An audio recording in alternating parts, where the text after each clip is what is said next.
Eh bien bonjour à tous, du coup on va pouvoir commencer. Donc bienvenue aux Intergalactiques 2014 pour cette première table ronde en simultané avec celle de la grande salle qui s'intitule donc Réchauffement climatique, utilisation de l'énergie sur Terre, quel avenir pour, quelle vision de notre avenir.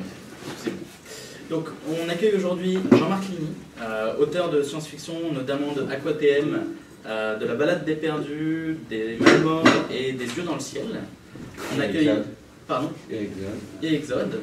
Bah, pour rester dans le sujet. Oui, effectivement, ouais, je l'ai juste là aussi.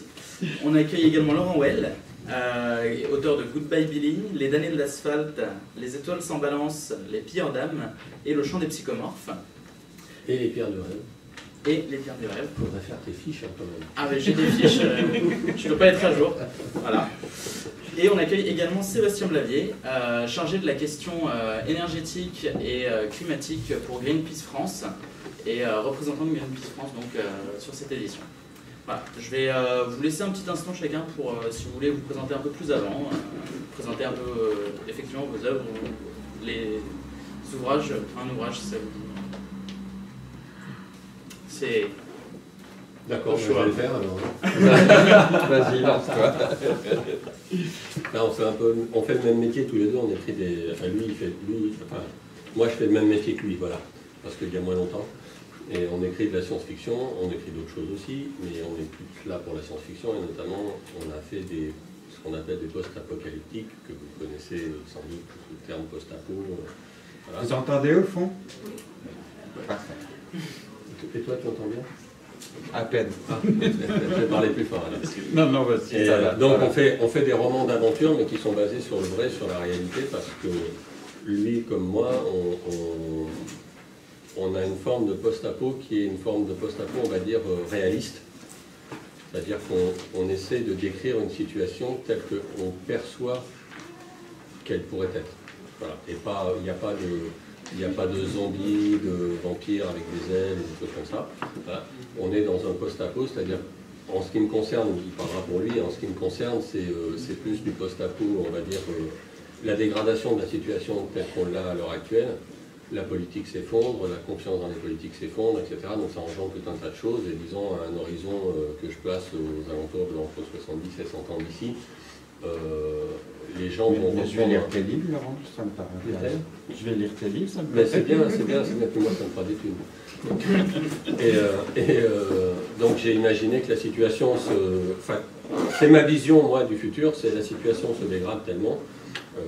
C'est pas pour autant sans espoir, c'est juste une situation réelle telle qu'elle pourrait arriver. Les gouvernements tombent, les gens se prennent en main eux-mêmes, se mettent à refaire des communautés telles qu'on les avait un petit peu au Moyen-Âge, pour schématiser, hein, mais c'est pas du tout moyenâgeux mes trucs. Et donc les gens essayent de survivre dans ce monde-là, et il n'y a pas de guerre atomique, il n'y a pas de virus super machin qui transforme les gens avec des yeux rouges et tout. Il n'y a pas Brad Pitt et il n'y a pas Johnny Depp non plus dedans. Voilà, il y a des vrais gens qui essayent de survivre dans un monde devenu hostile. Et en fait, c'est pas du tout de la science-fiction dans la mesure où, dans le courant des documentations sur mes bouquins, je me suis bien rendu compte qu'il y a certains endroits du monde où c'est déjà comme ça. Donc c'est pas du tout de la science-fiction, je l'ai simplement étendu à la totalité du globe. En fait, on n'en sait rien dans les livres parce que la communication ayant disparu, il n'y a plus de net, plus d'électricité, plus besoin de lui. Et, donc la communication, on est en vase clos sur, on va dire, sur un territoire qui est grand comme la moitié de la France. Et les gens essayent de survivre d'une manière réaliste, en utilisant les vestiges de la civilisation telle qu'on la connaît maintenant, que ce soit ceux qui restent de machines qui fonctionnent encore, ceux qui restent de carburant qu'on peut distiller ou filtrer et arriver à faire fonctionner encore un petit peu. Mais on n'est pas dans le Mad Max, on est dans une situation plutôt réelle, on va dire. Voilà. D'accord. Voilà. Ok. Donc, maintenant, tu peux merci. Ça t'a donné du temps pour réfléchir, c'est ça? Exactement. En fait, moi je procède un peu de la même démarche, du moins dans certains de mes livres. Parce que bon, j'en ai publié une quantité quand même. Et donc les derniers, donc AquaTM, Exode, essentiellement, dans le sujet qui nous intéresse. Ne claquez pas la porte en sortant. On sont issus d'un constat que j'ai fait à l'aube du XXIe siècle, en fait, aux alentours de l'an 2000, comme quoi, en tant qu'auteur de science-fiction, je ne pouvais plus parler d'avenir sans prendre en considération le réchauffement climatique et les conséquences que ça risquait d'apporter sur la planète. Pour moi, il n'y avait plus d'avenir possible sans aborder cette question-là, parce que ça devient incontournable. Je pense que notre avenir va en dépendre fortement, qu'il soit bon ou mauvais, après on va en débattre. Mais en tout cas, c'est une constante à prendre en compte. Et donc, j'ai écrit ce premier roman sur le sujet, qui s'appelle Aquatl, qui décrit en gros une lutte pour la conquête, ou du moins la possession d'une nappe phréatique en Afrique en 2030. Ce qui est un sujet tout à fait réaliste, parce que c'est exactement ce qui se passe déjà actuellement. Et donc, dans le cadre des conséquences sociales du réchauffement climatique, puisque moi, c'est ça qui m'intéresse en fait. C'est quelle société ça va donner, à quelle société on va aboutir, qu'est-ce qui va se passer, soit si on ne fait rien, soit si on agit trop tard, comme ça semble être le cas actuellement. Enfin, j'ai l'impression que de toute façon, on va réagir trop tard. D'accord. Okay. Et il est déjà trop tard. Quelque part. Et donc, j'ai écrit ce bouquin, qui se passe en 2030, donc dans un futur très proche, pareil, avec une approche très réaliste et très documentée de comment la société risque d'évoluer ou va évoluer sous l'influence de ce changement climatique. Et après, j'ai estimé que je n'avais pas épuisé le sujet. J'ai voulu continuer plus loin avec Exode, qui se passe là plutôt vers la fin du siècle, du XXIe siècle, où là, j'imagine qu'est-ce qui risque d'arriver si on ne fait rien.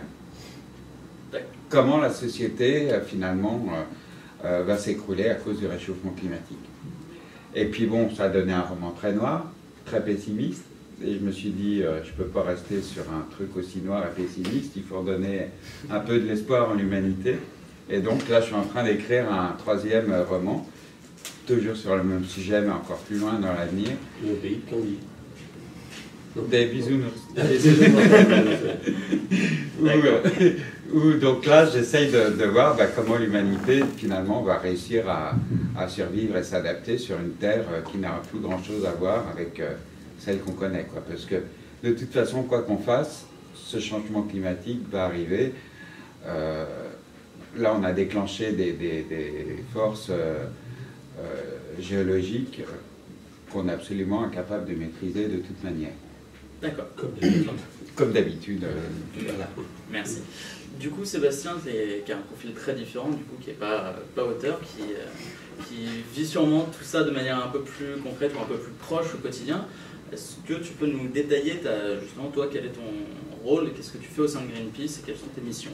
Donc moi je suis salarié de Greenpeace en France. En France, il y a un peu moins de 100 salariés de Greenpeace. Déjà, je suis très content d'être invité sur un événement comme celui-ci, parce que c'est rare. D'habitude, ça c'est plutôt à des tables de conférences plus politiques, ou plus techniques, ou plus institutionnelles. Et hier, j'étais à une autre des tables rondes du Festival des Intergalactiques, et c'était passionnant en fait, d'être dans la salle et de prendre ce thème qui est l'écologie et les questions que ça pose d'un point de vue complètement littéraire. Et en fait, ça alimente énormément, ça enrichit énormément. Donc c'est vrai que c'est assez... en tout cas, je suis très content d'avoir été invité, d'avoir pu assister et puis de pouvoir parler. Greenpeace, très rapidement, c'est donc une organisation non gouvernementale indépendante dont l'ADN de base, c'est la non-violence, qui agit sur des principes qui sont pratiquement toujours les mêmes, c'est-à-dire investiguer, enquêter, faire de la recherche, se documenter, dénoncer, appeler au changement, agir nous-mêmes quand il y a des dommages et des catastrophes écologiques qui sont en train de se dérouler, et puis apporter des solutions. Je pense que c'est peut-être sur ce point qu'on est les moins bons, clairement, parce qu'on voit que on est, en tout cas c'est dans l'ADN de Greenpeace, et puis je crois que de manière plus générale du mouvement écologiste, de savoir dénoncer, parce que déjà c'est important de pouvoir porter à la connaissance de tous les dommages environnementaux qui sont en cours. Et après apporter les solutions, c'est une autre histoire, mais je crois que c'est en train de se rebalancer avec le temps, parce qu'on constate, et les auteurs le disaient très bien, c'est qu'il y a un sentiment de ras-le-bol, il y a un sentiment de aller, de toute façon c'est trop tard, on est foutu. Et la vision que porte Greenpeace, et je crois que vraiment c'était vraiment la question de cette table ronde, c'est quelle vision pour notre avenir. Eh bien, Greenpeace essaie d'en porter une de vision qui dit justement, sans verser dans le catastrophisme tous foutus, sans verser dans le scientisme ou le technologisme en disant de toute façon on a toujours inventé une technologie qui nous a sauvés, donc de toute façon on peut continuer à vivre comme on est, chacun dans notre coin, parce qu'il y a bien un ingénieur qui va nous trouver une solution miracle, et le négationnisme qui est de dire non mais de toute façon ça c'est des gens qui inventent ces phénomènes-là. Il y a une quatrième voie qui est de dire en gros faut se prendre par la main. Faut se prendre par la main, faut sortir de sa zone de confort, c'est des changements tous les jours qui se font à toutes les échelles, donc à l'échelle individuelle, à l'échelle des groupes et des sociétés. Et donc enclencher ce changement. Après les résistances au changement elles sont dingues et on les connaît. Et c'est vrai que des fois on nous dit c'est peut-être que nous écologistes on vit dans la science-fiction, et ça honnêtement je l'ai déjà entendu. Donc c'est rigolo pour moi d'être dans un festival de science-fiction et de pouvoir parler et qu'on me dise toi t'es plus dans la réalité, parce que ça m'arrive pas souvent. Les auteurs de science-fiction vivent dans la réalité.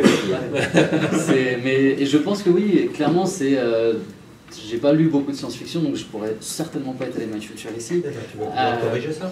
Ouais, non c'est vrai, en plus ça donne envie, et je lisais donc un roman de Norman Spiegelrad qui s'appelle Bleu comme une orange, qui raconte comment on est au milieu du siècle, ou à la fin du siècle, du 21e siècle, et qui raconte une énième conférence pour essayer de sauver le climat à Paris, et comment en fait il y a des jeux politiques derrière, et des gens qui finalement truquent le climat pour en faire de l'argent.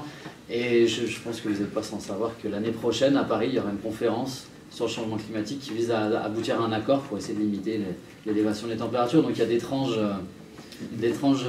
superpositions, ouais, alors que c'est un livre qui a été écrit en 99 où on ne savait absolument pas qu'il y allait y avoir une conférence sur le sujet à Paris. Donc voilà, c'est des fois comme quoi la science-fiction est criante de beaucoup de vérité, que c'est quand même un puits pour nous, à mon avis, d'inspiration.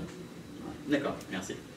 Du coup, j'ai envie de vous poser une première question un peu velue, parce qu'à l'heure actuelle, quand même, les dangers climatiques sont nombreux. Il y a tout ce qui est utilisation des énergies charbon qui provoque l'effet de serre, qui augmente l'effet de serre. On a aussi tout ce qui est nucléaire. Et je voulais savoir, à votre avis, à chacun, quel est le plus grand danger à l'heure actuelle énergétique pour la race humaine? Le renouvellement des appareils électroniques de ce genre-là. D'accord. Parce que systématiquement, on nous vend sans arrêt de nouveaux trucs, mais celui-ci, il a faim, parce que si je ne lui donne pas à manger dans 10 minutes, c'est comme un Tamagotchi, il va s'éteindre. Et j'aurais plus tous ces 100 000 messages par jour qui sont absolument indispensables à ma vie, et on m'a vendu ça. Voilà, on m'a vendu ce rêve de dire que je suis connecté avec le monde entier, avec ce petit bordel-là, pardon, cet appareil. Et donc j'ai celui-ci, puis j'en ai un autre qui s'appelle une tablette, j'en ai un autre qui s'appelle un ordinateur, et puis je rentre chez moi, j'ai de la lumière électrique, et puis j'ai tous les trucs qu'on me vend qu'il faut recharger, maintenant ils sont tous rechargeables. Et c'est le mot de ce siècle, c'est rechargeable en fait. Et qu'est-ce que ça fait recharger? On a l'impression que c'est propre parce que ça n'émet pas de fumée, sauf quand ça explose malencontreusement, mais sinon ça n'émet pas de fumée, ça n'émet rien du tout. Et en fin de compte, on consomme de ça, ça c'est fabriqué à vil prix en Chine ou je ne sais où, en Thaïlande ou je ne sais pas où, à des gens qui sont à peine payés pour le produire et qui vont consommer énormément d'énergie eux pour le fabriquer, avec des centrales à charbon pour l'électricité, avec des gosses qui bossent, avec tout un tas de choses, parce que le côté écologique, il y a le côté écologique, puis il y a le côté humain, qui est l'autre côté humain, ceux qui fabriquent les godasses, ou qui fabriquent ces machins-là, ou qui fabriquent ces gobelets en plastoc. Voilà. Tout ça, ça dépense de l'énergie, tout ça, c'est là-dedans, il y a plein de pétrole. Je ne sais pas combien, je n'ai pas de calcul, peut-être que toi, tu as une information là-dessus. Pour fabriquer un téléphone comme ça coûte combien d'énergie? Ça veut dire qu'il y a une centrale nucléaire qui fonctionne quelque part. Dans le monde, je suis persuadé qu'il y a au moins une centrale nucléaire qui fonctionne à plein temps pour fabriquer des téléphones portables. Donc c'est quand même grave de se dire qu'on est tous la cause de Tchernobyl et des Fukushima du monde entier avec ce genre de besoin. Voilà. Donc après, il y a aussi, on peut revenir au charbon. Le charbon pollue plus immédiatement, mais moins à long terme. Enfin, tu m'arrêtes si je dis des conneries, mais voilà, c'est l'image que j'en ai. Je pense que le plus grand dommage qu'on ait à l'heure actuelle, c'est la société de consommation. Parce que derrière ce téléphone, c'est ça que je veux dire, en fait, c'est la société de consommation. C'est tous les trucs qu'on achète et qui nous servent à tous. Regarde, je suis bardé de trucs absolument indispensables sur moi, un bracelet, une montre qui me dit l'heure, alors que l'heure, je l'ai là-dedans aussi. Puis je pourrais regarder le soleil, il me dirait, tiens, il n'est pas trop tard dans l'après-midi. Mais on a tous ces trucs-là, quoi. Voilà, on est tous plein de choses qui, voilà, il a fallu imprimer cette chose-là.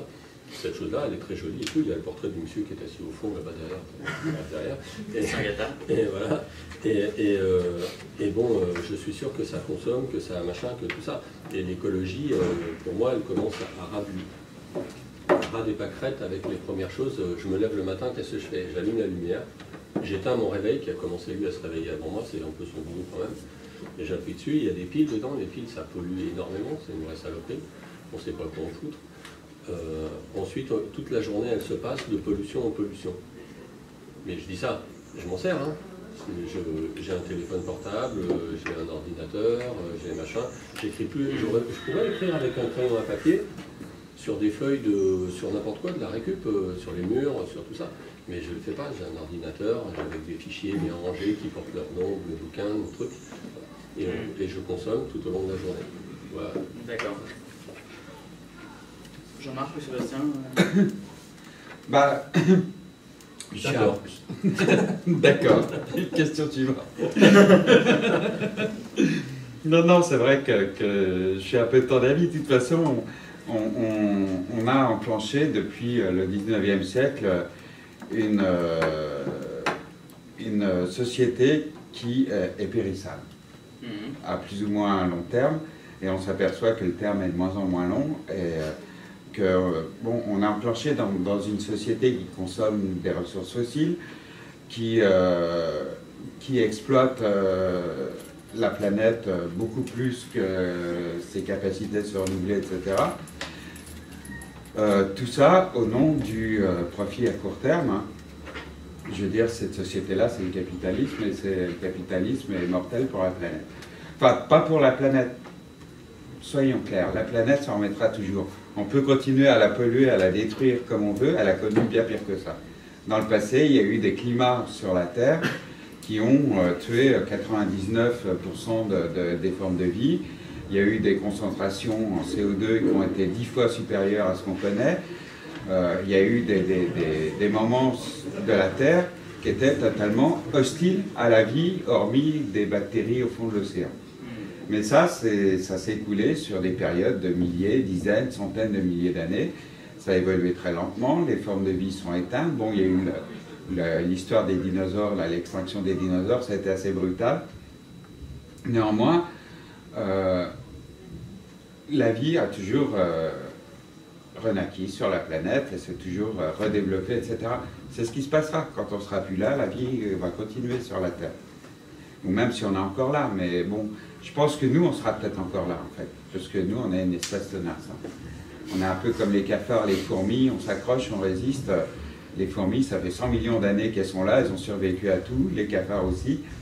Et l'humain, je pense qu'il est à peu près de la même capacité de résistance. Ce qui ne va pas tenir, en revanche, c'est cette société. Cette société est mortelle.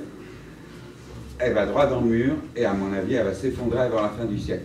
Alors bon, enfin, je suis alors sûr à 100% que la société capitaliste de consommation qu'on connaît ne va pas tenir jusqu'à la fin du siècle. Parce que, simplement, il n'y aura plus les ressources.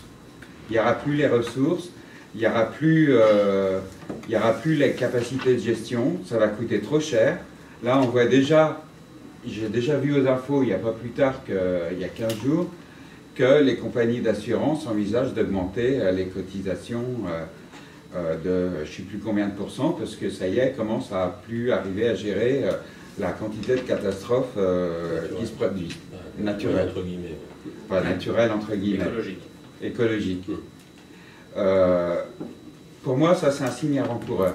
Quand les assurances ne pourront plus rembourser, ce sera le début de la fin. Après, ce sera les gouvernements qui vont tomber à faillite. Après, ça va être les sociétés, enfin, ou l'inverse. Peut-être les sociétés d'abord, les gouvernements ensuite, mais c'est même pas sûr, ça peut être concomitant. Tout ce château de cartes basé sur effectivement la consommation de l'éphémère, en puisant dans le durable, enfin dans ce qui était durable, c'est-à-dire les énergies fossiles, qui auraient pu être durables, mais bon, qui vont plus l'être bientôt. Faut savoir que bon, bah, dans 40-50 ans, il n'y aura plus de pétrole.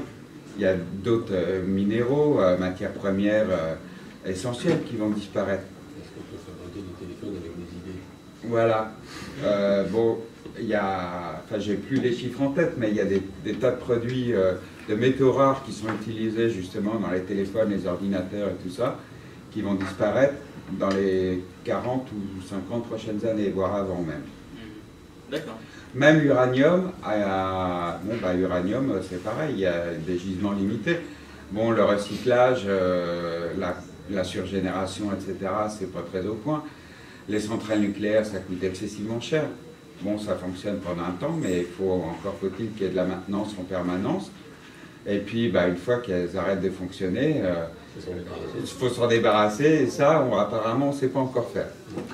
Ou alors, ça coûte tellement cher que bon, ça anéantit tous les bénéfices de cette énergie, soi-disant propre. C'est moins cher quand elles explosent, en fait.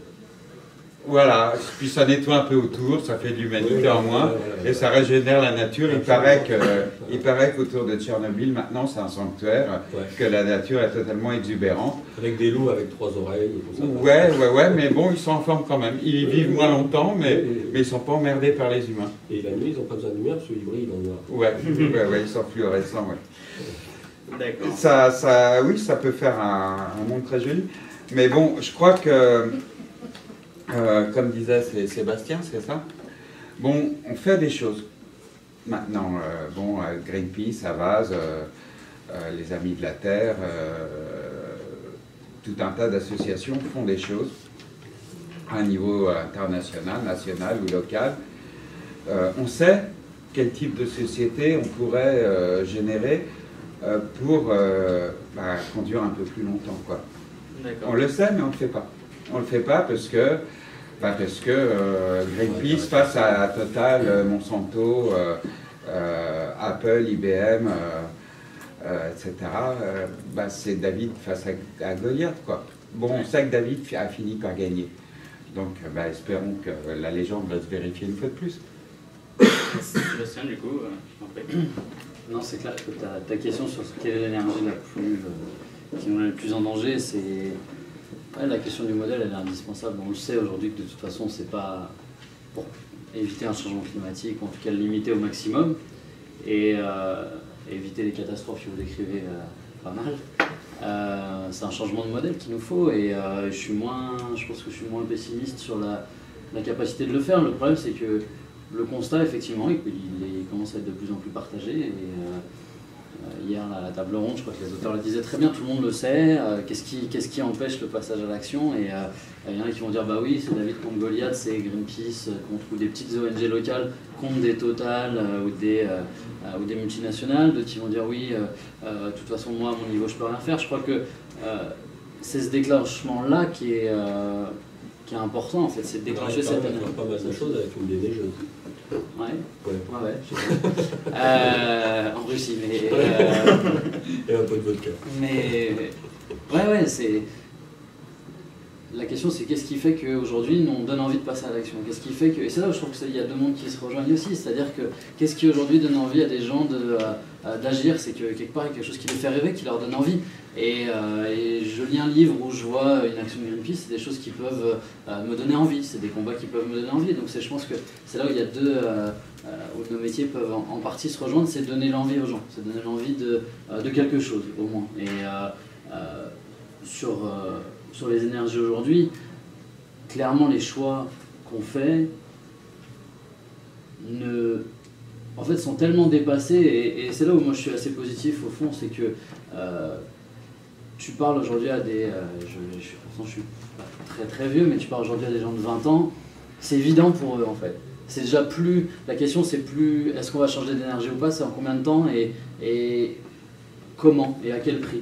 Et en fait finalement ce changement de modèle, ce changement d'énergie, la question encore une fois c'est est-ce qu'on va être capable aujourd'hui, en apportant une vision, de donner envie de faire les choses assez tôt et assez vite pour pas qu'elles soient trop chères, ou est-ce qu'on va aller dans du post-apocalyptique, c'est-à-dire qu'on va attendre qu'il y ait un gros mur et pour se mettre enfin à changer. Est-ce qu'on a ce syndrome du Titanic ou est-ce qu'on arrive à réorienter avant? Le problème c'est que, auquel on fait face, c'est que oui, il y a ces catastrophes naturelles, mais elles n'arrivent pas toutes en même temps pour tout le monde sur la planète. Donc tu vois un typhon là aux Philippines l'année dernière, et qui tue des milliers de personnes, mais bon, ça ne change pas la politique en Roumanie. Tu vas avoir Katrina qui est aux US, mais ça ne change pas le besoin de développement des Chinois. Et donc le problème qu'on a avec ces changements climatiques et avec les catastrophes énergétiques, on peut reparler de Fukushima également, mais c'est qu'elles arrivent de manière locale, elles sont communiquées de manière mondiale, mais c'est très très dur d'impulser un changement mondial. Et vu qu'on est dans un système qui est mondialisé, et où du coup on se dit tiens les règles et le système sont au-dessus de nos États et de nos espaces sociétaux de vie, et ben on se dit qu'on est impuissant et qu'il faut d'abord changer ce grand système mondial. Sauf que en fait c'est un double aller-retour, enfin c'est un aller-retour pardon, qui est perpétuel entre nos systèmes sociétaux et le système global. Donc c'est là où moi je crois pas du tout à ce truc, on va prendre un gros mur et puis on va tourner et ça n'existera pas quoi. Ça va se déliter petit à petit, on le voit, ça s'est déjà délité, je veux dire sur l'accès aux ressources, sur la précarité énergétique, on le voit en France, sur l'accès aux ressources essentielles, même au-delà de l'énergie, donc de mon domaine de compétences. Mais donc, est-ce qu'on a réussi à donner envie avec cette vision, c'est un peu la question qu'on essaie de débattre aujourd'hui, est-ce qu'on a réussi à donner envie avec cette vision qui est désirable pour les gens de dire voilà, je ne raisonne plus en kilowattheure que je vais pouvoir avoir chez moi, je raisonne en service énergétique. Je ne raisonne plus en j'ai un symbole phallique qui est ma grosse voiture, c'est je raisonne en service de transport. J'ai besoin d'aller au point A, au point B, d'emmener ma mère à l'hôpital, d'aller voir mon petit frère, etc. C'est vraiment ce changement qu'il faut essayer de faire, qui est déjà en train d'être fait. Je ne sais pas si vous avez vu cette initiative que je trouve géniale, et j'ai juste qu'une hâte, c'est qu'il sorte ce film. C'est un reporter, un documentaire qui s'appelle Demain, qui est un documentaire qui est réalisé par Mélanie Laurent et Cyril Dion. Cyril Dion, il a monté avec Pierre Rabhi la part du colibri. Donc c'est comment est-ce que finalement, vous connaissez cette fameuse métaphore sur la part du colibri, quoi, de toute façon c'est invisible, mais ça change tout. Et je crois que c'est tant qu'on n'arrive pas un par un à essayer de planter ces petites graines, de toute façon il n'y a pas de baguette magique, il n'y a pas de changements radicaux, on le voit avec ces négociations sur le climat de l'ONU. De toute façon, il n'y a pas, les États-nations sont plus maîtres de toute façon de ce qui se passe au-delà de leurs frontières. Et leurs intérêts sont tellement divergents que de toute façon, ils n'ont pas intérêt à se mettre d'accord. Et même de ce qui se passe chez eux. Je crois qu'à Copenhague, donc la conférence en 2009, qui était censée trouver un accord sur le climat, il y avait plus de chefs d'État que pour le traité de Versailles en 1919. Donc c'était vous dire, en 1919, on a réglé le sort du monde. Mais alors vraiment en quelques heures. À Copenhague, on n'a pas réussi parce que cet espace d'État-nation, il est beaucoup plus poreux, il est beaucoup moins contrôlé. Donc aujourd'hui, c'est aussi une chance parce que le changement, il peut venir de beaucoup plus d'endroits, d'associations, d'initiatives, de coopératives, d'entreprises aussi.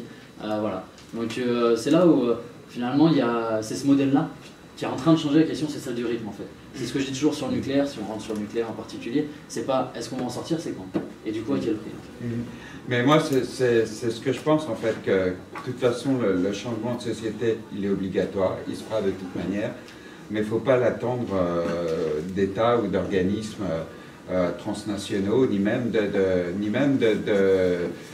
d'ONG internationales du type Greenpeace ou Avast qui font énormément de boulot, de dénonciation, de mise en garde, pour montrer à quel point la situation est grave. Mais le changement, il va se faire au niveau du quartier, il se fait dans les échanges de troc, il se fait dans les gens qui renoncent à la bagnole pour prendre des transports en commun, il se fait dans les gens qui disent bon bah voilà, j'arrête d'acheter des fraises d'Israël ou des oranges d'Argentine et puis je vais consommer local.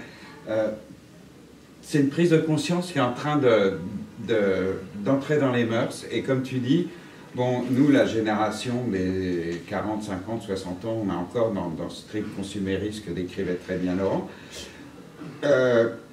La génération suivante, de toute façon, aura moins de ressources. Enfin, les jeunes, ceux qui vont arriver sur le marché du travail maintenant, si on peut dire, auront moins de ressources, auront moins de possibilités et vont beaucoup plus facilement intégrer ça. Le fait que, que voilà, l'électricité n'est pas quasi gratuite et disponible partout, que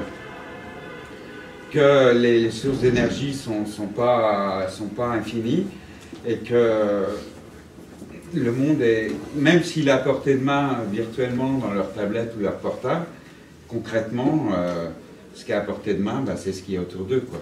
C'est ce qui est autour d'eux et puis la façon de gérer autour d'eux. Donc voilà, peut-être qu'ils vont construire des maisons qui vont être autosuffisantes en énergie. Peut-être ils prendront leur bagnole que vraiment quand ils en auront besoin parce qu'il n'y a pas d'autres moyens de transport. Moi personnellement, je n'en ai pas de bagnole. Pourtant, je vis dans un village. Donc j'ai 2 bus par jour pour aller à la ville, quoi. Je fais avec. Hein. Je fais avec et puis au besoin, quand j'ai vraiment besoin d'une voiture, j'en loue une. Il y a le covoiturage. Voilà. Ça m'empêche pas de vivre. Hein. Pour moi, c'est ce qui existe déjà, c'est ce qui arrive déjà, tout ce que tu décris. Hein. Après, voilà. c'est une question du niveau et du rythme. Tout ça arrive déjà. Je ne sais pas, faire des jardins dans les villes, mettre des panneaux solaires sur les toits, récupérer l'eau de pluie, la filtrer au besoin, etc. Tout ça, ça va devenir des gestes qui vont devenir banaux. Ouais, mais banal. Il y a quand même. Banal. Ouais, il y a quand même le côté, il y a quand même tout le volet volonté politique. Parce que tu parlais de, oui, on va consommer moins, on va faire... à mon avis, la politique va être de plus en plus déconnectée avec tout ça. Oui, mais regarde, les maisons autosuffisantes, il y en a. Hein. Il y en a des maisons autosuffisantes, et même à énergie positive, les trucs qui produisent plus d'électricité que ce qu'ils en consomment. Mais il n'y en a pas en France, pourquoi? De villes. Parce qu'il n'y a pas de crédit, il n'y a pas de...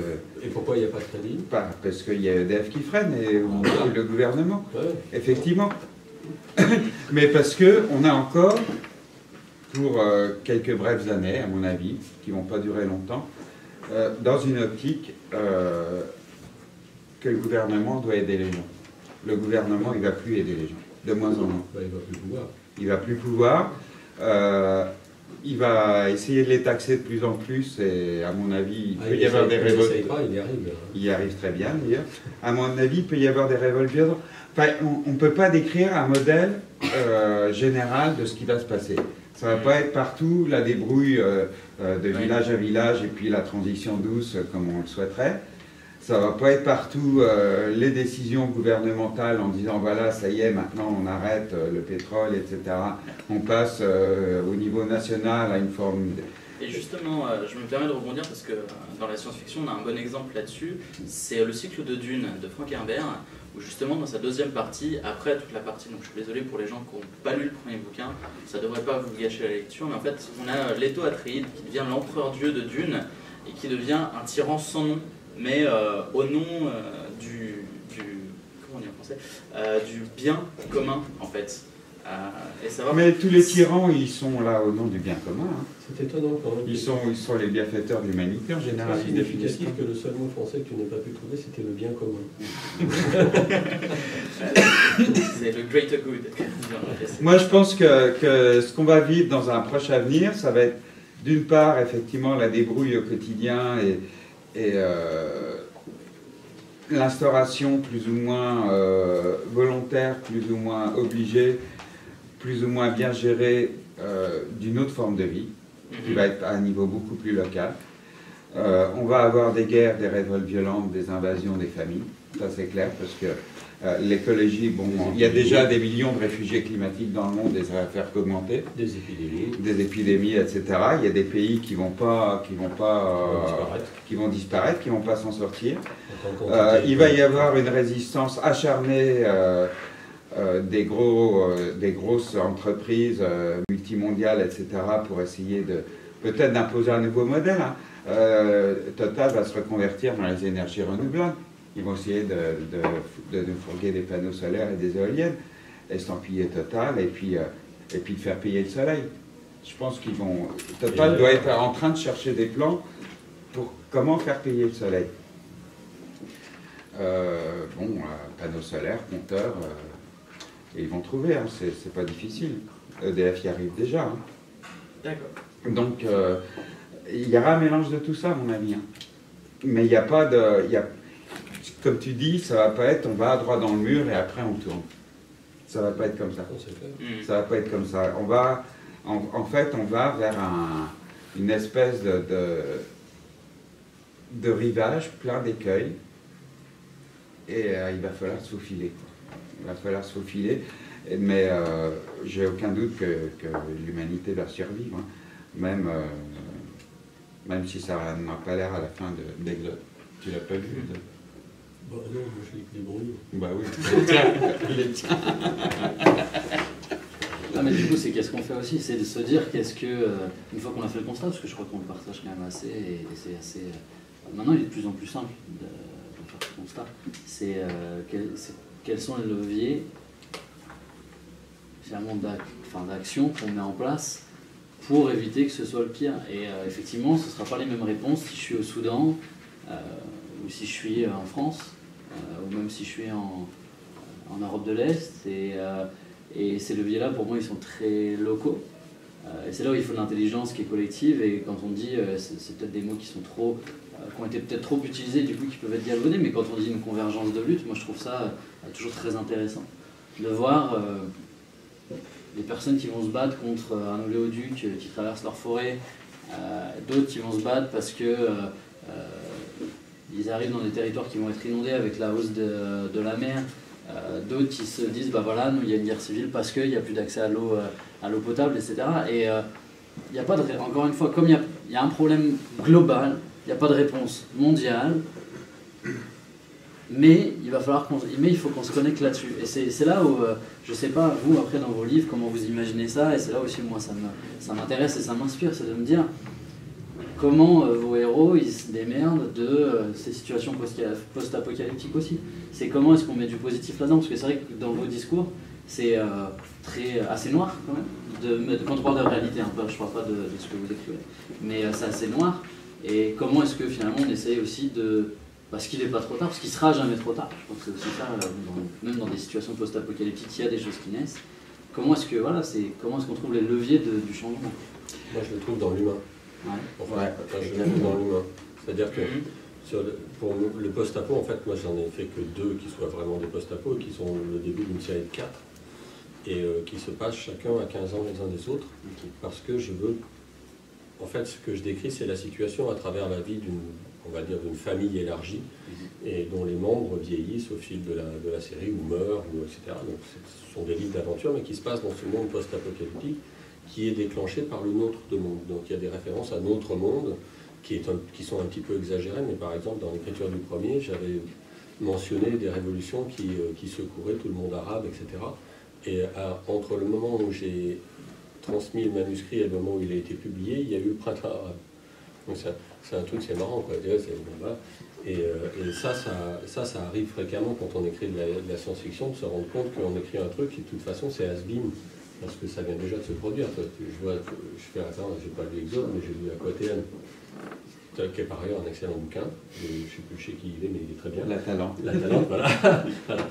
Où il décrit une situation de manque de flotte et tout ça, et donc c'est la guerre de l'eau, on va dire, je schématise, hein, donc c'est la guerre de l'eau, mais c'est l'humain qui prévaut là-dedans, et moi, c'est pas la guerre de l'eau, parce que mon histoire à moi se passe peut-être plus tôt que la tienne, et elle se passe en région parisienne, au cours d'un hiver pour la première, mais en fait, c'est tout le délitement de cette société, qui n'est pas seulement à un seul niveau, c'est pas juste la consommation, c'est pas juste, il y a du climatique dedans, parce que l'hiver, il est absolument abominable, machin, la nature est en excès de tous les côtés, mais d'un autre côté, on a tous été laissés tomber, et c'est quand même les humains qui se ressortent du truc, et qui essayent de survivre, peut-être de refabriquer certains des réflexes anciens en disant de quoi on a besoin du passé. Ben, par exemple, si on pouvait faire fonctionner ce petit ULM, on pourrait aller à la ville de machin et chercher un docteur ou je sais pas quoi, ce dont ils ont besoin. Salut, tiens, encore une fille qui écrit des cochonneries comme nous.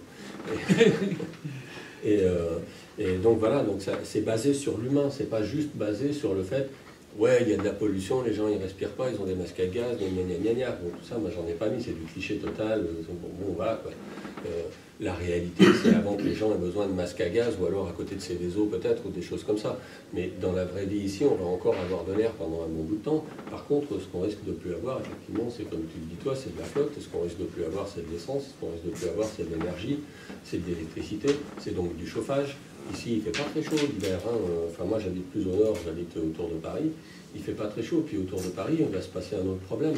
Il y a une grosse concentration de personnes qui vont se trouver avec une grosse concentration de besoins et rien pour les remplir. Donc ça va créer une autre forme de problème qui est une exagération des problèmes tels qu'on les a à l'heure actuelle. Il y a des gens qui n'ont rien et qui vont, je sais pas, la nuit, casser la vitre de votre bagnole pour vous piquer si vous avez de la thune dans la bagnole. Bon. Mais ça, multiplié par 150, par des gens qui veulent vraiment vivre, par des gens qui ont des clans, qui sont à l'extérieur des villes et qui essayent de survivre et qui n'ont pas d'autre solution que de prendre ce qu'il y a à prendre, parce que la nature n'offre plus rien. Les animaux, ils ont tous été bouffés, les animaux sauvages, il y a des hordes de chiens, machin, les gens, ils les bouffent, on mange du chien, on change les habitudes alimentaires, on change tout, quoi. Parce qu'on ne peut plus exister tel qu'on existe maintenant. On n'appuie pas sur un bouton, je ne prends pas mon téléphone, j'appelle pas Carrefour, je ne me fais pas livrer des trucs. Voilà. Si je veux manger une carotte, il faut que j'aille la chercher, que j'aille la faire grandir à la limite, et que j'aille la trouver. Soit je la fais grossir, soit je la pique à quelqu'un, soit je lui change. Donc un bon couteau qui coûte super bien contre un kilo de viande de chien ou un truc comme ça, quoi. Voilà, donc c'est le seul moyen de survivre, c'est le troc. Tu as un truc dont j'ai besoin, j'ai un truc dont tu as besoin, on trouve un arrangement, on fait un échange. Ça ne coûte rien à personne et c'est l'énergie de l'un contre l'énergie de l'autre, l'énergie perso. Ça commence déjà le troc. Hein. Bien sûr. Ça se fait de plus en plus, hein, échange de services ou services contre produits, etc. C'est vrai qu'il y a ce genre de système qui se développe de plus en plus, notamment grâce à la technologie, grâce à des sites internet qui permettent de mettre en relation les gens. Le problème, c'est quand on n'aura plus de technologie. C'est ça. Peut-être, mais de ce que vous dites, en tout cas, j'ai l'impression que vous avez l'impression que la solution, en partie scientifique, est quand même déjà présente et que c'est plutôt au niveau sociétal que les choses vont se faire. Du coup, c'est vrai que c'était une de mes questions. Et du coup, moi, j'ai une question pour Laurent et Jean-Marc. C'est ces univers très sombres où finalement l'être humain n'est pas forcément très reluisant. Est-ce que vous y croyez? Est-ce que vous croyez qu'on en arrivera là? Ouais. Toi, tu crois? Moi, j'y crois si ça continue comme ça. Alors maintenant, on peut argumenter, oui, ça va changer. L'année prochaine, dans je ne sais pas quand sont les prochaines élections, on va élire le Messie. Et donc, paf, hop, ça va changer, il y aura un programme super, ça va changer. Moi non plus, j'y crois pas. Donc moi, je pense que ça, comme tu disais tout à l'heure, ça va se déliter, c'est pas un truc qu'on arrive dans un mur exactement, ça va se déliter petit à petit, pan par pan. Ça tombe, c'est comme les falaises d'Étretat, petit bout par petit bout, voilà, il y a un morceau qui tombe dans la mer, et ça recule petit à petit. Mais ce qui recule, c'est quoi? C'est la société de consommation qui recule. C'est tout ça. Et à un moment donné, on ne pourra plus les produire ces trucs parce que tu disais les ressources, ce que tu disais toi peut-être, les ressources, il n'y en aura plus, donc on ne va plus les produire ces machins quand on n'aura plus de téléphone portable. Comment je vais faire le matin? Ce machin, il fait pratiquement mon café, quoi. Donc voilà. Donc, on va réhabiliter le pigeon voyageur. Ouais, en plus on peut le bouffer après. Une fois qu'il a servi. Ouais, une fois qu'il a servi. Si la nouvelle n'est pas bonne, tu bouffes le pigeon. Voilà. Non, de toute façon, ta question c'était à propos de l'humain en fait. Hein. Voilà, c'était tourné ça sur l'humain. Les hommes étant ce qu'ils sont, je veux dire, on peut pas, enfin je sais pas, dans Aqua ou même dans Exode, qui est encore pire, les méchants sont jamais totalement méchants et les bons sont jamais totalement bons, ça n'existe pas ça. Et dans nos romans, ça n'existe pas non plus. Dans les miens aussi, si tu les avais lus. Hein, n'est-ce pas? Je vais me rattraper. Et donc, et dans la réalité, c'est pareil. Bon, autant on peut avoir effectivement, dans cette période de déliquescence du monde capitaliste qu'on connaît et qui va arriver, on va autant tomber sur des chefs de guerre, des profiteurs, des tyrans, des exploiteurs qui vont essayer de tirer profit de la situation pour eux-mêmes, pour avoir plus de pouvoir, pour avoir plus d'argent, pour avoir les dernières ressources, etc. Et autant on va tomber sur des gens qui voilà, des Pierre Rabhi, quoi, des gens qui vont créer des réseaux d'entraide, qui vont apporter des vraies solutions, qui vont créer un bout d'utopie quelque part, qui va fonctionner. Synergie. Des synergies, etc. Bon, et on ne peut pas dire à l'avance c'est les bons qui vont gagner ou c'est les méchants. Le monde n'est pas si manichéen, quoi. Hein. Et même les méchants d'un jour peuvent devenir les bons d'un autre jour. Hein. Ça s'est déjà vu. Ça s'est déjà vu. Bon, même à quelqu'un comme Bill Gates, à des fondations, peut-être qui œuvrent pour, quelque part pour le bien de l'humanité. Après avoir effectivement gravement pollué la planète avec ses ordinateurs. Enfin, lui, c'est les logiciels, mais bon, il faut des serveurs quand même. Il faut de l'énergie. Et il faut de l'énergie, beaucoup, beaucoup, beaucoup. Microsoft fait aussi en partie derrière. Et ouais, Microsoft fait aussi du matériel. Et bon, donc même chez les gens eux-mêmes, il peut y avoir des comportements destructeurs et des comportements constructifs. Donc, d'accord. Voilà. Du coup, j'ai envie de rebondir. Du coup, puisque justement, il y a quand même ces énergies positives qui sont là, il y a justement des organismes, tout ce qu'on citait, Greenpeace, ça passe, ce genre de choses qui luttent ou qui essaient d'apporter un changement. Est-ce que le fait que cette chute, entre guillemets, soit progressive, ne permet pas quelque part justement d'éviter ce dont on parlait avant, le syndrome Titanic, et qu'on arrive à redresser petit à petit? Ça, de toute façon, le tort est fait, mais... Si la chute est progressive, ça laisse de la place à monsieur et à ses amis. Parce que si la chute était brutale, il n'y aurait pas de temps pour ça. Donc là, ça laisse peut-être la chance d'avoir des gens qui peuvent agir, que ce soit Greenpeace ou d'autres. Qu'il a salaire jusqu'à sa retraite au moins. Ou vous aussi. Mais je pense qu'on fait tous partie d'un même réseau. Ah mais j'en suis convaincu. Parce qu'on a tous des trucs à dire sur le truc, nous on le fait d'une autre façon, voilà. Mais moi, ça n'a jamais été une conviction. Je me suis rendu compte, je me suis dit, tiens, je vais faire un post-apo, puis en tirant sur les ficelles du truc et en me rencardant de droite et de gauche, j'ai appelé des gens de chez toi d'ailleurs, en me rencardant de droite et de gauche, je me retrouve à me dire, mais putain, mais il y a un vrai sujet, quoi. Il se passe un truc, là, que tout le monde, genre, plus ou moins, ça passe quand tu regardes le journal de 13h ou celui de 20h qui est encore pire, on te raconte toujours les mêmes conneries, et si à la limite, s'il y a un cyclone dans les Philippines, c'est de leur faute, quoi, bordel de merde. Quand même pas déconner. Voilà. Du coup, Sébastien, si tu veux réagir un peu là-dessus? Non, mais c'est par essence en fait que ça va être humain notre changement, parce que c'est des sociétés humaines et c'est juste le premier changement, il se passe dans la considération des choses, c'est de ne pas se dire j'y peux rien, il y a un système, j'y peux rien, il y a une entreprise, j'y peux rien, il y a un État, on construit, on déconstruit aussi, il faut se rendre compte de l'accélération de l'histoire qu'on est en train de vivre aussi. Et à la fois, moi je me dis ah merde, si j'avais grandi au Moyen-Âge, au moins mes 13 générations avant et après, elles étaient toutes exploitantes et elles vivaient toutes de leur terre. Et là, je me dis, ouais, c'est un autre challenge pour notre génération, mais c'est passionnant aussi parce qu'on peut faire aussi des très très belles choses. Et finalement, on arrive à un moment où, oui, on prend conscience de notre finitude de nos ressources et donc des sociétés qu'on a basées sur nos ressources. Qu'est-ce qu'on en fait? Moi je suis persuadé que ouais, si on commence à se libérer en se disant bah ouais, moi aussi je peux faire un petit truc, puis allez, je vais peut-être aller voir un tel, puis un tel pour essayer de faire quelque chose. Et en France, je trouve qu'on est très mauvais pour avoir ce côté positif, on est très râleur. Et après ça change des Anglais, je pense qu'ils m'exaspérerait d'être tout le temps c'est génial, c'est super, mais il y a un juste milieu entre les deux. Et il y a, je sais pas si vous avez entendu parler des Alternativa. C'est des initiatives qui émergent un peu partout pour rassembler de manière festive sur un même endroit, un même moment. Donc ça a commencé à Bayonne, puis il y en a eu un à Bordeaux, à Lille, en Ile-de-France, il y en aura un à Lyon l'année prochaine, si je dis pas de conneries, en 2015. Et qui en fait veulent rassembler de manière festive toutes les alternatives qui existent déjà. De montrer, mais regardez les mecs, moi je peux vous réparer pour gratos, moi je vais venir vous installer vos panneaux solaires, moi je fais du compost, de l'entraide, quoi. Et en fait il y en a partout en fait, ouais. Et il y en a 45 dans les tubes jusqu'à la fin de l'année prochaine. Il faut que tu fasses de la pub pour ça. Et je suis en train d'en faire, et c'est de dire je peux vous en donner l'adresse, c'est alternativa.eu, c'est très simple, et après vous allez sur le site de Lyon en fonction de où vous habitez, Et voilà, un peu partout, on voit ces initiatives où on se regroupe en se disant bah, on fait pas la même chose, il y a cette super pub, quoi. On n'a pas le même maillot, mais on a la même passion. C'est de dire bah oui, moi je suis plutôt bricoleur, moi je suis plutôt allez, je vais faire des serveurs qui vont être gratuits puis qui vont être aux énergies renouvelables, moi je vais réparer tes chaussures, etc. Et c'est avec ce côté festif, avec ce côté désirable, il faut arrêter de se fouetter. Moi, je suis désolé, j'ai 30 ans, ça me fait chier de me fouetter parce que mes grands-parents, ils savaient pas que quand ils brûlaient du charbon, ça allait foutre mon petit-fils dans la merde.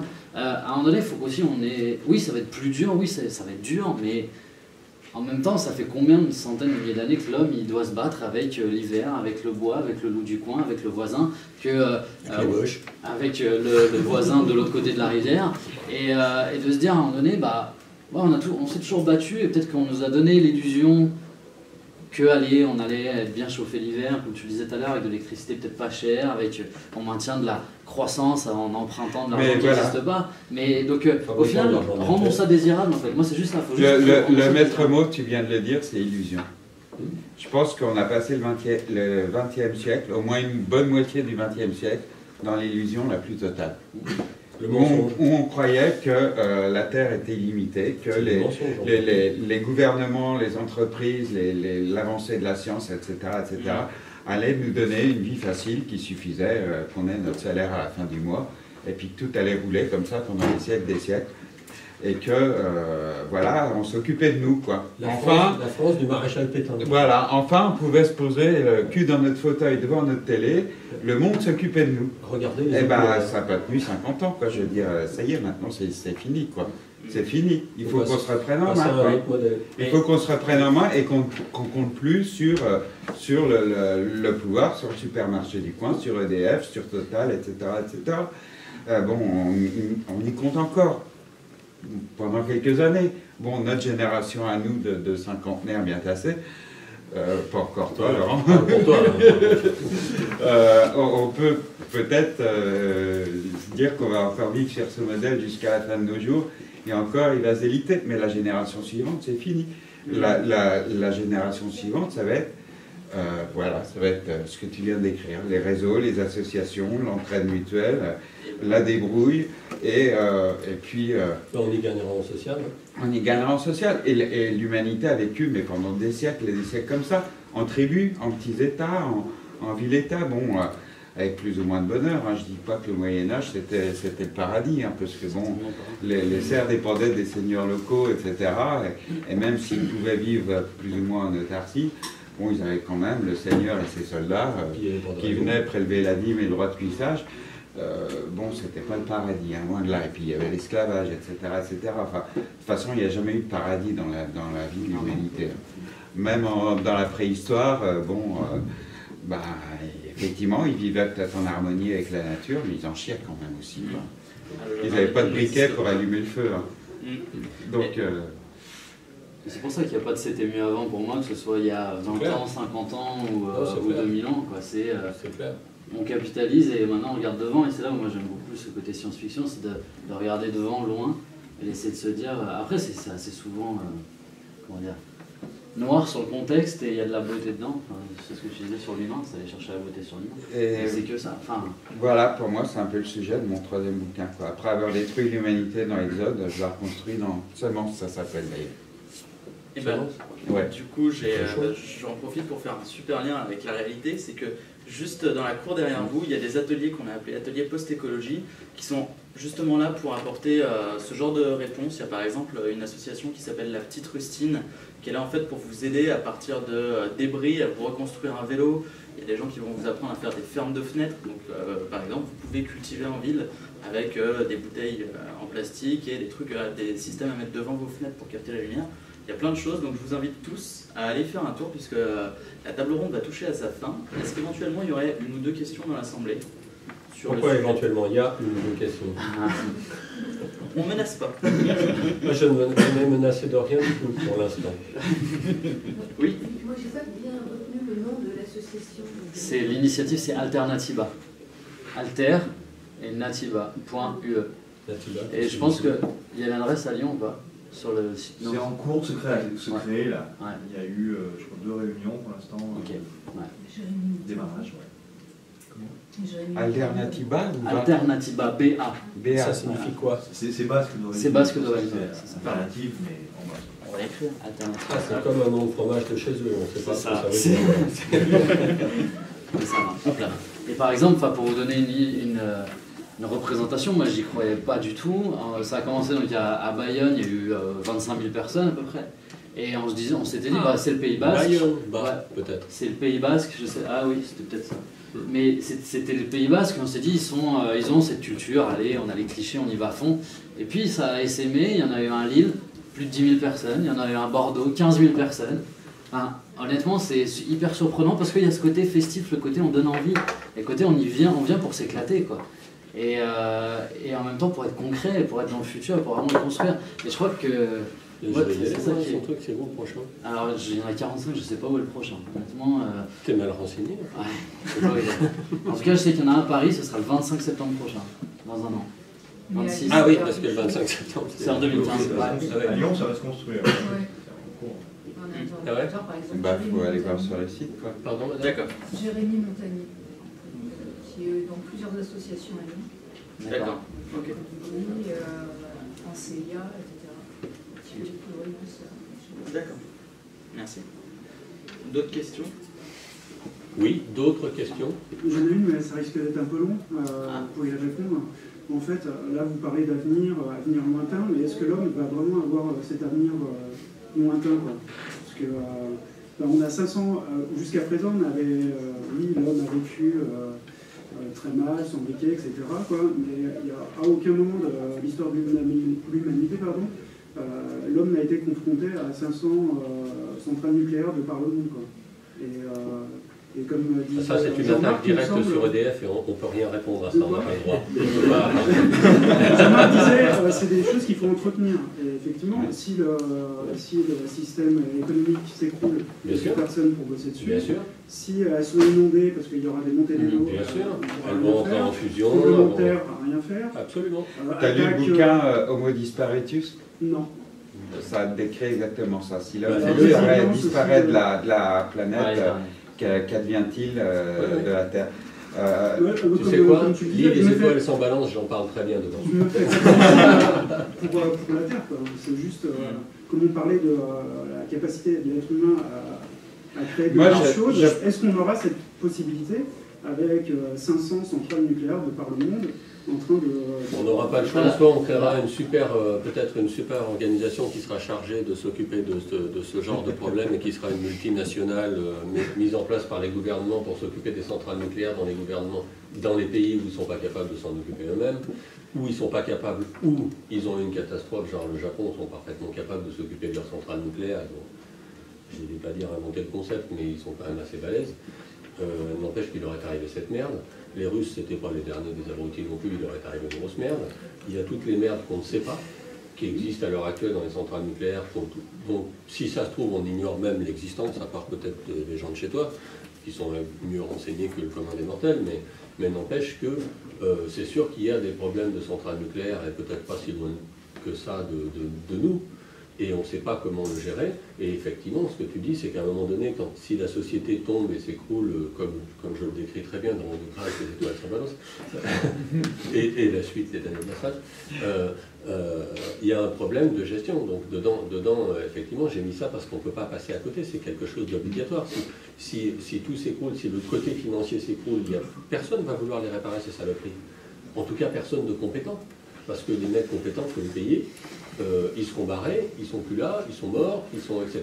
Et comme il y a eu des restrictions budgétaires et des trucs et des machins, on se retrouve avec des centrales où il y a je ne sais pas combien d'alertes sur une centrale nucléaire à Creuse, je crois, je ne sais pas combien il y en a, et ils nous racontent, ils nous bassinent, ils nous balancent des conneries du style oui c'est du niveau 1, du niveau 2, du niveau 3, déjà on ne sait pas ce que ça veut dire. On distribue quand même des pastilles de diode voilà, aux gens qui habitent autour, comme ça ils brillent la nuit, tout ça, donc c'est bien. Voilà. Mais on n'en sait pas plus que ça. Dire, il y a une ferme aux crocodiles en face de la centrale, c'est du Tricastin, voilà, parce qui récupère l'eau chaude qui tombe dans le Rhône. C'est-à-dire, mais où est-ce qu'on va, quoi? C'est-à-dire, on va cultiver des crocodiles, on va fabriquer des... Maintenant, on est le plus gros pays producteur de sacs à main. Mais par rapport à cette question sur qu'est-ce qu'on fait, est-ce qu'on aura un avenir lointain, bah, tu as deux manières d'y prendre. C'est soit tu creuses un trou et tu dis de toute façon ça va arriver donc je fais rien. Soit tu dis bah, je vais essayer de faire en sorte qu'on les ferme le plus vite possible dans les meilleures conditions. Et donc tu as le côté je me bats pour ça, mais il y a aussi je me bats pour inventer le futur. Tu peux pas arrêter de l'horloge de tourner parce qu'on a ce problème-là. Et ça, nous on en est les héritiers, donc c'est de dire justement, c'est là où c'est quelque part hyper stimulant, mais qui a un peu un côté sans fin. C'est de dire oui, il faut que je me batte contre les différents problèmes partout. En même temps, il faut que je fasse monter des solutions. Donc c'est là où de toute façon, il n'y a pas une organisation, une personne, un État ou une société qui peut avoir toutes les réponses. C'est allez, on essaie, on se coordonne et puis on essaie d'avancer. Puis là, il y a le côté sociétal. Mais il ne faut pas oublier un autre problème. Il y a un autre aspect du problème, c'est que le jour où un type fout une roquette dans une centrale nucléaire, parce que ça, c'est hyper facile à faire. Une attaque informatique est vachement plus efficace. Peu importe. Ça ne touchera pas qu'une centrale. Ouais, peu importe, mais il y a beaucoup plus de gens dans le monde qui disposent d'un lance-roquette que d'un hacker capable de hacker une centrale nucléaire. Donc rien que, même si ça ne produit pas de fuite nucléaire de produits, comment ça s'appelle, radioactifs, machin, même si ça ne produit pas ça, l'effet psychologique d'une roquette dans une centrale nucléaire, que ça se passe dans un territoire, on va appeler ça civilisé, mettons à Cruas ou au Tricastin, ça va être énorme. Ça va produire un séisme, mais ça produira un séisme en France. Ailleurs, on n'en parlera pas. Si ça se produit ailleurs, on n'en parlera pas ici. Parce qu'il faut protéger tout un certain modèle. Moi, je pense qu'on est en train de protéger un système qui nous étouffe, en fait. Voilà. Et tout le monde est bien content de ça. Voilà. Mais moi, mon frère est pilote. Donc, si vous lisez Étoile sans balance, vous le verrez. Mon frère est pilote et il me racontait cette anecdote où un ancien colonel de l'armée de l'air pilotait son avion personnel avec un ami et dévie sur sa trajectoire et passe au-dessus d'une zone aérienne de la centrale du Tricastin, je crois. Immédiatement, deux avions de chasse, pas des trucs de bricolons, hein, des machins deux avions de chasse le prennent en chasse et passent à côté de lui. Il lui envoie un appel radio, il se connecte, bon, il n'avait pas son transpondeur ou je sais pas quoi, enfin il y avait un problème législatif, et il était trop près de la zone, ils l'ont foutu par terre. Ils l'ont foutu par terre. C'est-à-dire qu'ils sont passés chacun d'un côté d'un ULM. Un ULM, c'est un appareil qui est comme un petit avion, c'est exactement comme un avion, mais c'est juste la législation qui décrète que c'est un ULM parce que ça fait moins de 900 kg volant. D'accord, avec les passagers et machin. C'est juste pour ça que ça s'appelle comme ça, ultra léger motorisé. Bon. Et ils sont passés de chaque côté, avec c'était des mirages, je sais pas quoi, des rafales, peu importe, des gros trucs comme ça. De chaque côté, le truc il est parti en vrille, il est allé au tas. Pas d'explication, pas d'excuse, pas de rien. On protège ça avec ça comme moyen. Et un jour, un mec va nous en mettre un dedans. Parce que c'est pas difficile non plus d'en trouver, hein, parce qu'on va en Russie et des MiG-29, on en achète, voilà. Des Kalachnikov, des trucs, j'ai des adresses, hein, parce que je me suis encardé un petit peu comme les Américains. On va éviter. Je connais des noms que je ne peux pas vous donner, sinon j'écrirai plus. On t'a dit que c'est filmé. Oui, ah pardon. Vladimir Vladimirovitch, pardon. Bon, en tout cas, merci beaucoup. On a un peu dépassé du temps. Je suis désolé de devoir interrompre parce que c'est passionnant. Mais en tout cas, merci à tous les trois, à vos différents points de vue. Merci à vous. Merci aussi.